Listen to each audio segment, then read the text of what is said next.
We've all seen films or posters or propaganda of various kinds about this business of road safety.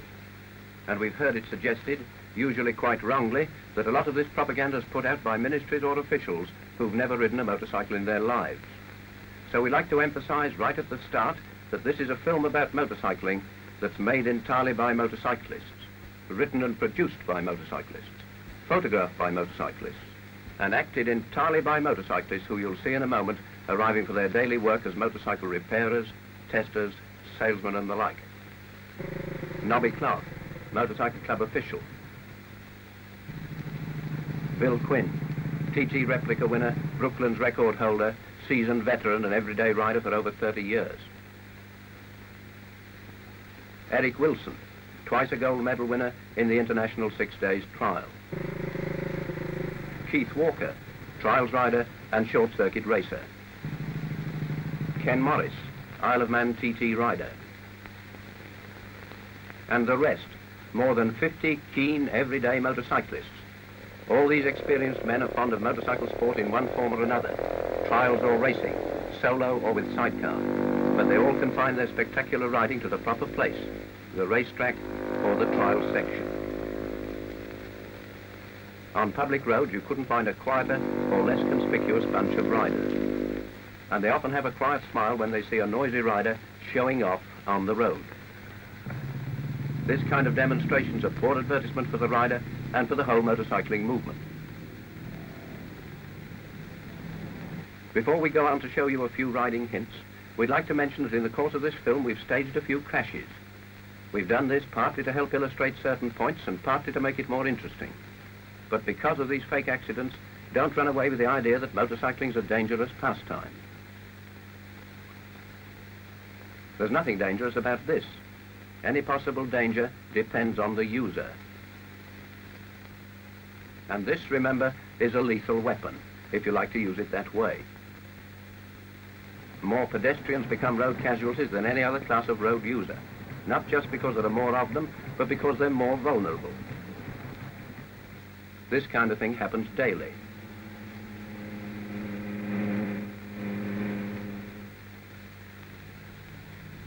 And the pedestrian usually comes off worst. Pedal cyclists and motorcyclists are vulnerable too, so it's up to them to take extra care to keep out of trouble. And we're going to try to show you how, by demonstrating some of the things we've learnt the hard way from actual experience. And remember that every single one of the incidents you're going to see isn't just a theoretical possibility. It's something that's actually happened to one of us or to someone we know during long years of hard riding. First, we'll deal with maintenance. A good rider keeps his machine in safe, roadworthy condition. Look after the brakes. Keep both brakes in good adjustment. The angle of this lever confirms that the linings are in good order. Whereas this angle indicates badly worn linings. Don't hesitate to renew them in good time. Take care of the control cables. Watch the brake cable here and replace it if it shows signs of fraying. Otherwise, when you pull it hard in an emergency, this is what's likely to happen. Watch the throttle cable too. We can remember nasty experiences when the throttle's stuck open, and we've learned to give regular attention to the cable and to renew it at the first signs of wear. And don't tolerate any slack loops of cable. If this gets caught up in something, it can pull open the throttle or jam the front brake. A badly adjusted chain can cause a bad moment if it comes off and wraps itself round your rear wheel.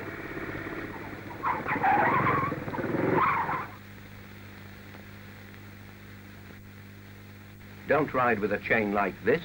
Adjust it until there's only the right amount of slack, like this.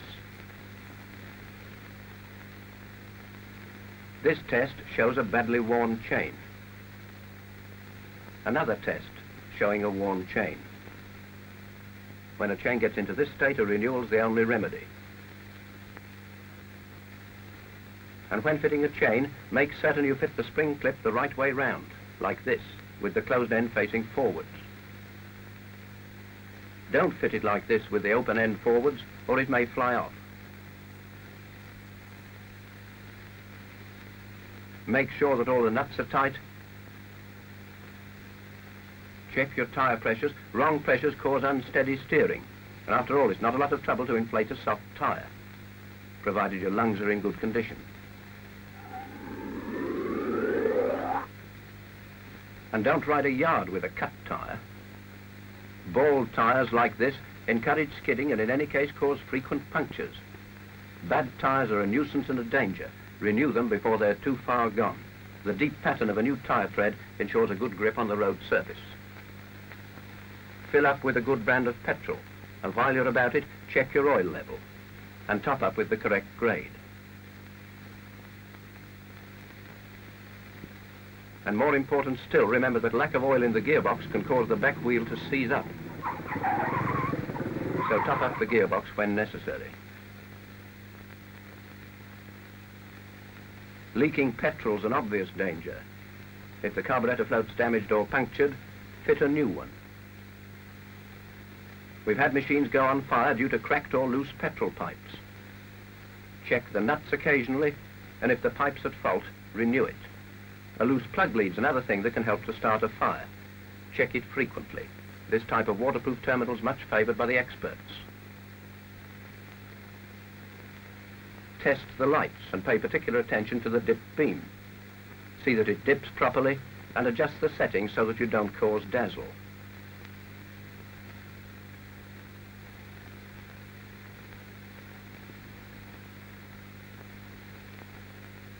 And see that you have a really powerful and reliable rear light. And check that the wiring's in good order and the battery sound and secure. Now a few points about clothing. The experienced rider invests in hard-wearing, practical gear. No need to try to be glamorous like this. A good, strong, waterproof coat's the main essential, preferably on the large side, so as to tuck well in round the knees.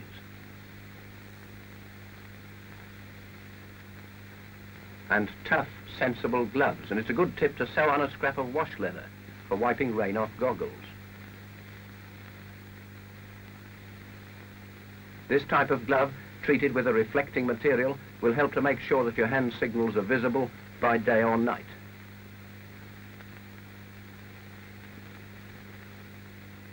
In really bad weather, these waders help to keep the shoes and trousers clean and dry. If you wear a scarf, tuck it well in. A loose scarf or a trailing belt can cause trouble if it catches in the chain. Another tip, a towel round the neck soaks up rain. And if you're caught with a thin coat, a thick wad of paper helps to keep out the wind. When choosing goggles, get a pair with a wide field of vision, so that you can see things out of the corner of your eye, like these. And quite apart from the obvious protection in an emergency, a well-made protective helmet keeps you warm and dry. For safety and comfort, this type of headgear is the choice of the expert.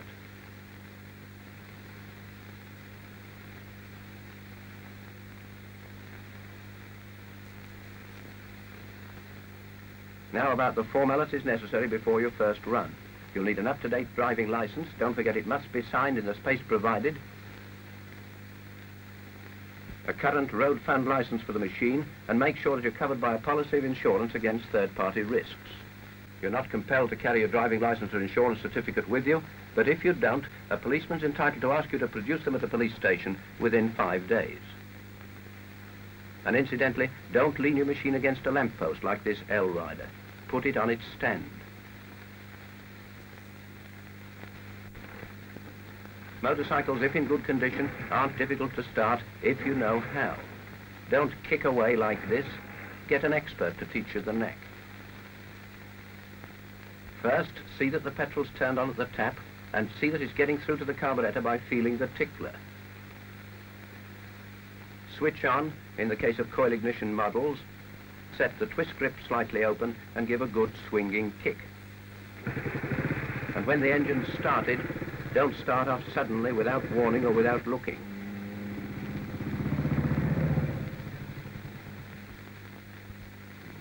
Look round and wait till it's safe.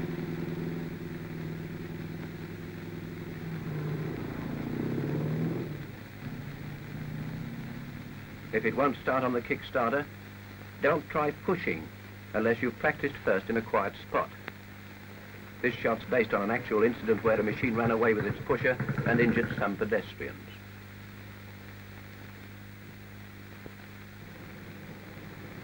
By clear hand signals and correct positioning of his machine in the roadway, the expert rider always makes his intentions obvious. Other traffic is never left in doubt. I am going to turn to my right is this, with a glance to make sure that it's safe to turn. Not this. A vague signal like this is all too common and it's worse than useless. I am going to turn to my left is this. Not this. I am ready to be overtaken is this. Not this. I am going to slow down or stop is this, and this signal's very often used wrongly. Use it sparingly. Here's a case where it's useful. The rider's telling traffic behind that he's going to slow down unexpectedly.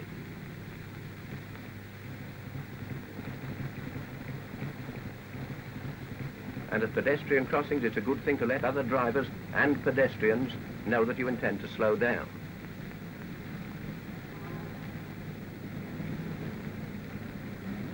But if you're pulling into the curb, this overtake signal is much more helpful. And this slowing down signal does not mean I am telling other drivers to slow down, as this young rider seems to think. There's no such signal. You'll notice that none of these signals in the highway code is an instruction to anyone else. They're all merely a signal of your intentions. It's the driver's intentions, not the passenger's. So please ask the passenger to leave all signals to you.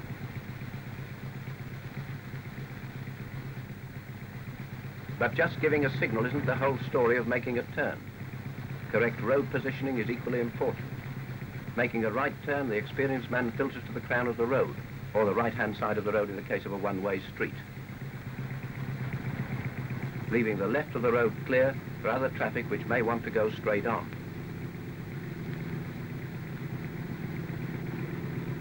It's much the same with a left turn.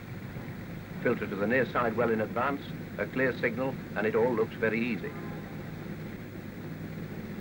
These novices, with their poor road positioning and no proper signal, leave other drivers in doubt as to what they intend to do.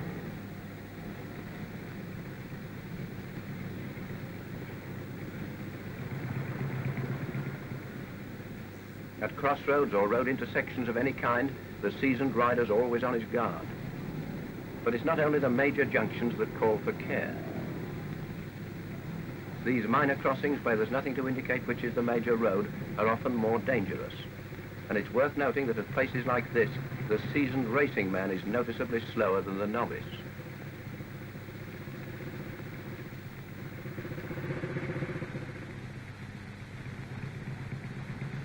And make allowance for the fact that a driver of a closed van can't always see you, such as at this kind of junction where the motorcycle's on the van driver's blind side.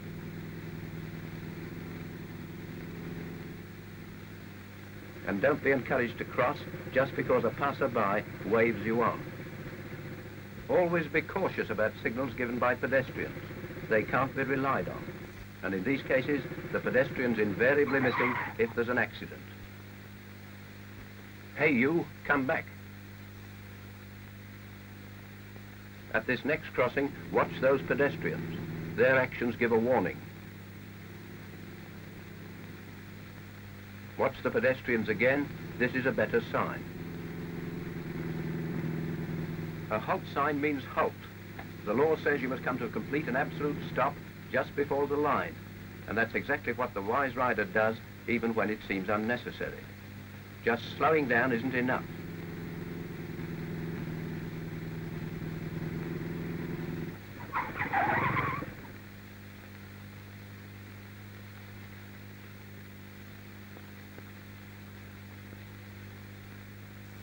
And when you're on the major road, keep a sharp eye on all side roads. Other drivers don't always halt when they should. And blaming the other fellow isn't much help. You don't see the experts shouting and bawling like this. Now a few points about overtaking. You can always pick out the expert rider by the smooth, easy and polished way in which he overtakes slower vehicles, without the least inconvenience to them, to approaching traffic, or to anyone behind. He waits for the right moment, glances behind, gives a warning, overtakes quickly and gets back to his own side. How is it that the seasoned rider always seems to know in advance whether it's safe to pass? Usually, as you can see from this slow motion shot, he positions his machine so as to get a better view of the road ahead, hanging back so he can see easily. Sometimes he can see by looking past the inside of the vehicle in front. In this case, he'd know that the bus is likely to pull out to pass the parked car. And sometimes he looks past the outside. Again, he'd know that the bus is going to pull out. Sometimes, if the vehicle in front happens to be a saloon car, he can see through its windows. Another slow motion shot shows how the novice, by following too closely behind a big vehicle, can't possibly see the road ahead without pulling out, which is obviously dangerous on a narrower road like this. In any case, never ride too close on the heels of another vehicle. There's always the danger that it may pull up suddenly without warning. In emergencies, the driver has no time to signal. In this case, a child's run out after its ball. And here are a few examples of where not to overtake. On a blind bend, the brow of a hill, a humpback bridge,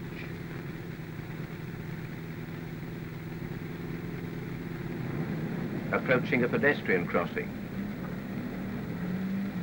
or anywhere at all unless you can be perfectly sure of a clear road. And when you've finished your overtaking, get back to your own side as soon as possible. But don't cut in too closely in front of the overtaken vehicle, as this rider's doing in this slow motion shot. When you see a stream of vehicles overtaking a slower one, avoid following on.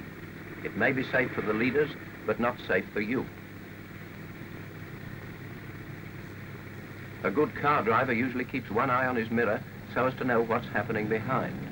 But remember that most car mirrors have blind spots. And when you're riding in this position, the driver may not know you're there. Nor in this position, again, you're in one of the driver's blind spots. Watch out, too, when overtaking a parked vehicle. It may move off suddenly without a signal. The door may open unexpectedly. Someone may step out from behind. See how you can sometimes get a warning. Exhaust smoke shows that the engine's started. Or the driver makes a movement to open his door. In this next shot, feet underneath that far lorry warn us that someone may step out from behind.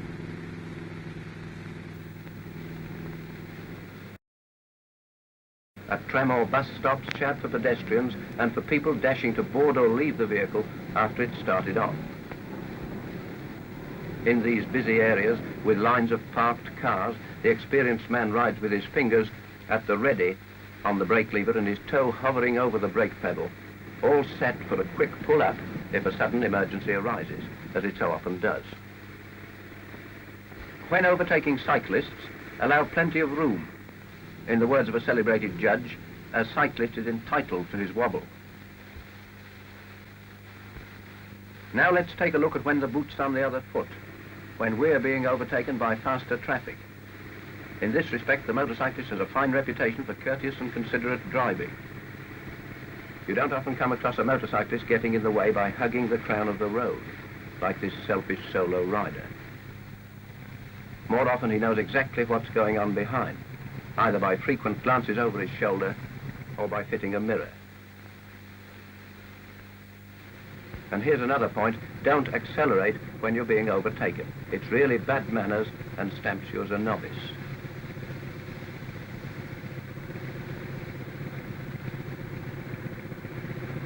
And don't follow behind other vehicles in a closely packed bunch. See how much easier it is to overtake a well-spaced out convoy. A badly parked vehicle can be a nuisance and a danger. And here again, the motorcyclist has a fine reputation for thoughtfulness and consideration, and usually remembers to pull off the road, like this. In spite of its small space, a badly parked solo can force other traffic to swerve out, sometimes with dangerous results. Even on a wide, straight road, parking, and especially parking opposite another obstruction, is bad manners. Notice how the other vehicles have to veer outwards at this dangerous bottleneck. The experienced rider pulls off the road, even for a brief halt. In an emergency, parking on a disused footpath is better than staying on the roadway. But if you've a choice, use a proper lay-by. Incidentally, this shot also illustrates the spirit of comradeship for which motorcyclists are renowned. A bend, and more especially a blind bend, is always a potential danger. And the expert tackles it at a speed well within his limits. And he concentrates on placing his machine and focusing his attention so that he can always get the earliest possible warning of any hazard.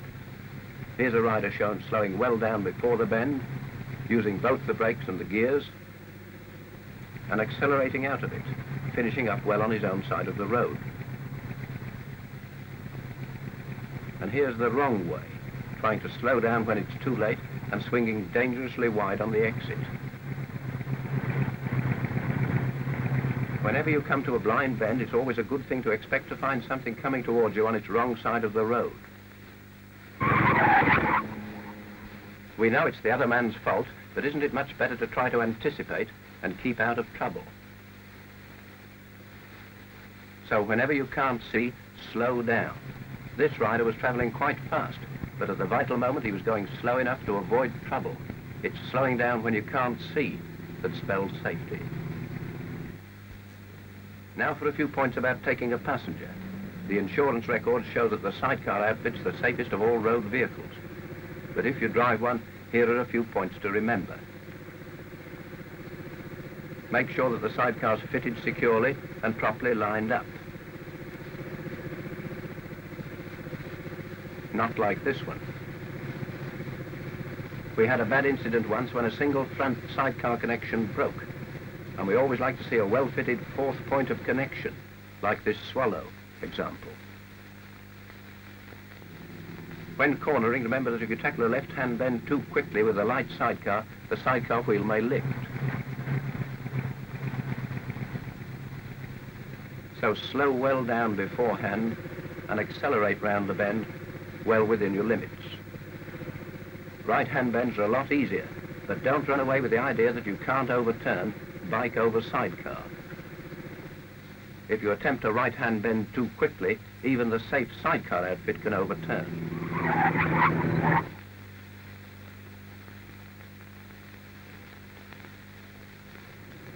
When you have to stop, remember that a heavy outfit with brakes only on two wheels won't be able to pull up so quickly as a four-wheel brake car.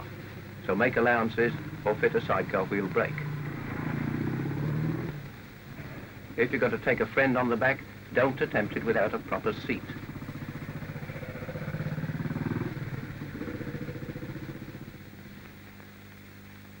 Fit a good make of pillion and strong footrests. This kind of dual seat's safe and comfortable.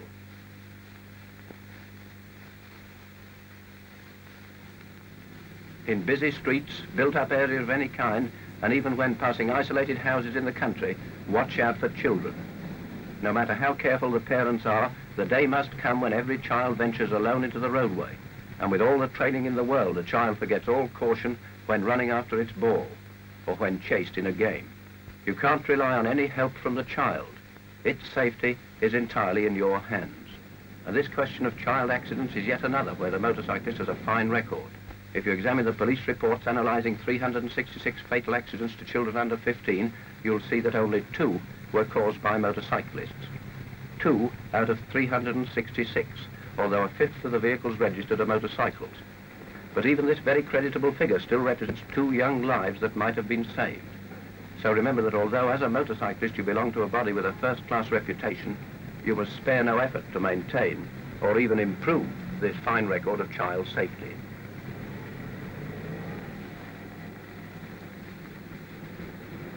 When the road surface is wet, reduce speed. Learn to recognize the more slippery road surfaces.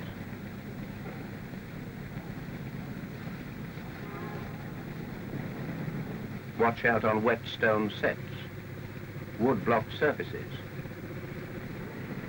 steel roadways, tram lines, roads covered with wet leaves, patches of oil, even when the roads are dry. Oily roads are often found at bus stops.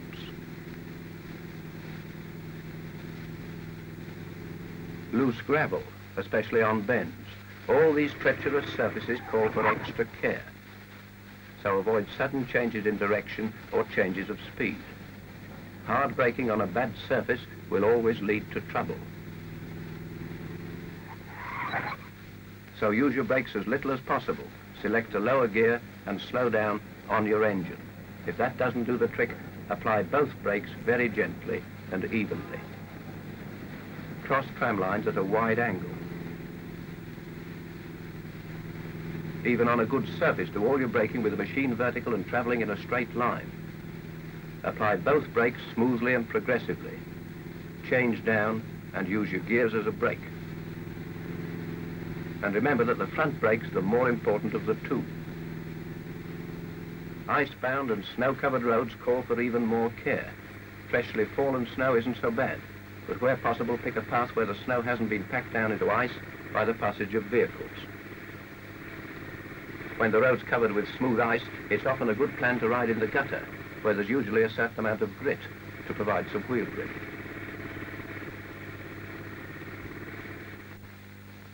As soon as it begins to get dark, put on your lights. Try to be the first vehicle to light up rather than the last. Pilot light at first, but switch on to main beam as soon as you can't see perfectly. And this brings us to a very important warning to all riders. We've come across countless cases of vehicles running into the back of unlighted lorries. Cyclists with no rear lamp. Pedestrians often darkly clad. Don't let this happen to you. When you can't see, switch on more light. If you still can't see, reduce speed. Drive within the range of your lights. You'll often come across this sort of thing. And if you're not prepared, it's no use saying he should have had a light. Some of them don't have lights, and you'll meet them eventually. In any case, there'll be no light showing here. Or here. So use your headlamps, but don't cause dazzle. Turn on to dipped beam when other vehicles approach. And when dipped, use even more care. If you're dazzled and can't see, slow down. Stop if necessary. If the other driver doesn't dip, flick your lights to remind him. And if that doesn't do the trick, don't retaliate. Vengeful retaliation doesn't contribute to safety. It's far better to set a good example. If you have to stop at night, pull off the road. We remember the case of a friend of ours who stopped to repair his rear light and was run into by a lorry. He was lucky to escape serious injury, although his machine was completely wrecked.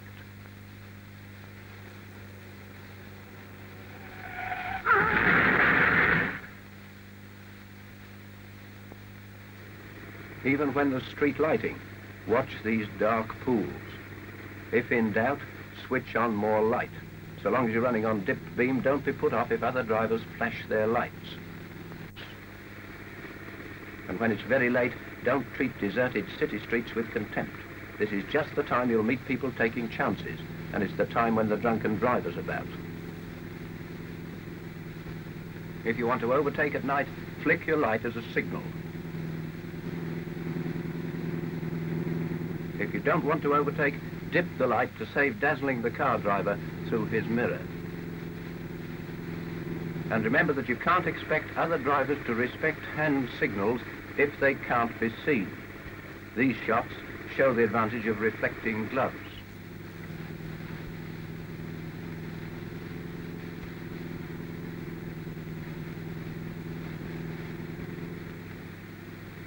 And remember, if you see a light like this, it may be a solo motorcycle, but give it a wide berth, for it may be something much bigger with one lamp faulty.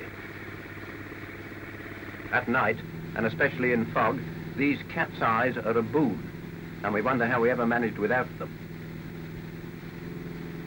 On a foggy night, keep well to the left. You may meet vehicles astride the line.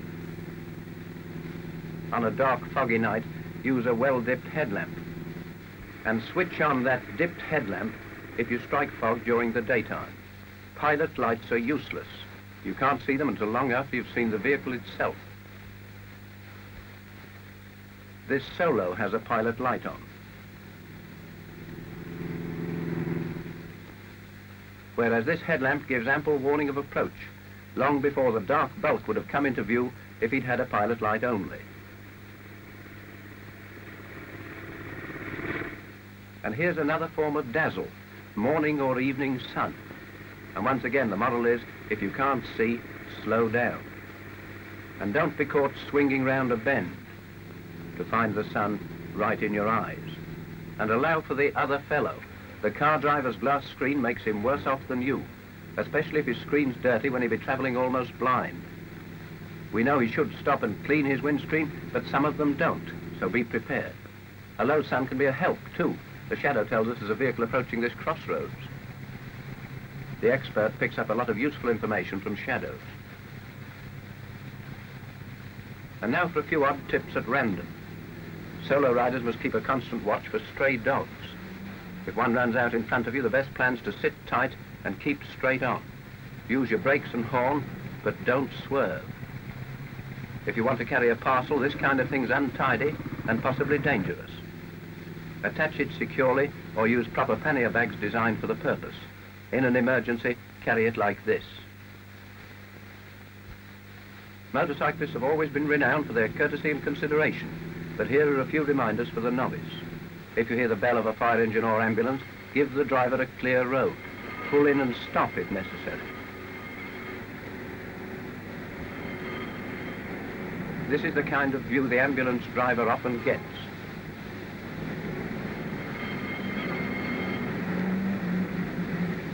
How much easier for him if other traffic gives way.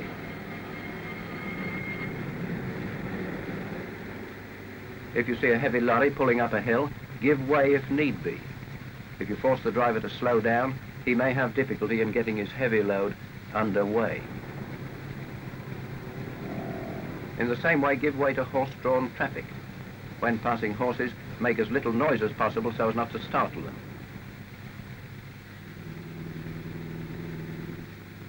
And make allowance for the drivers of invalid carriages or anyone else in a difficulty. If you want to know the way, don't ask a point-duty policeman. Find someone else to ask.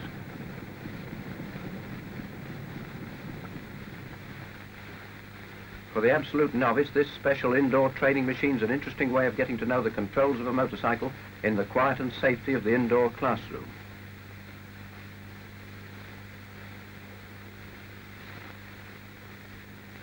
A sectioned engine in operation. And you can see for yourself how a simple clutch and gearbox work and how they respond to your controls. But an even more important function of the machine is to measure the pupil's reaction time, the delay between thinking and acting.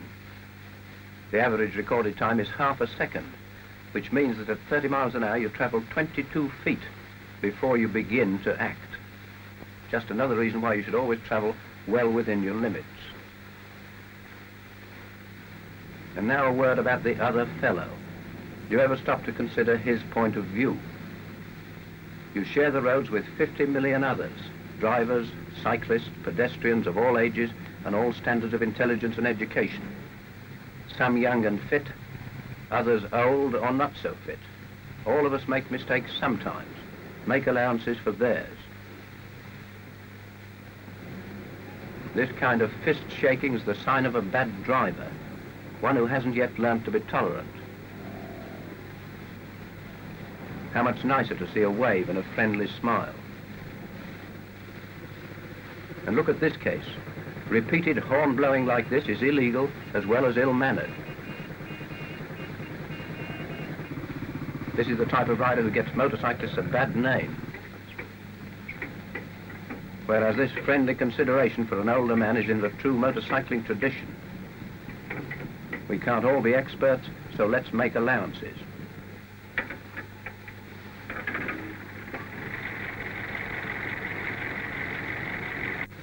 One final word.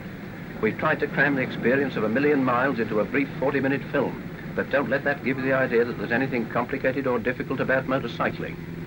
And although we've faked a few crashes to illustrate some of our points, we repeat that a motorcycle is not in itself a dangerous vehicle. Inevitably, there are a few dangerous riders, just as there are dangerous drivers of cars and lorries, which are bigger and therefore more lethal vehicles. But by applying a little care and thoughtfulness and common sense, you'll find motorcycling a safe, healthy, and economical means of transport.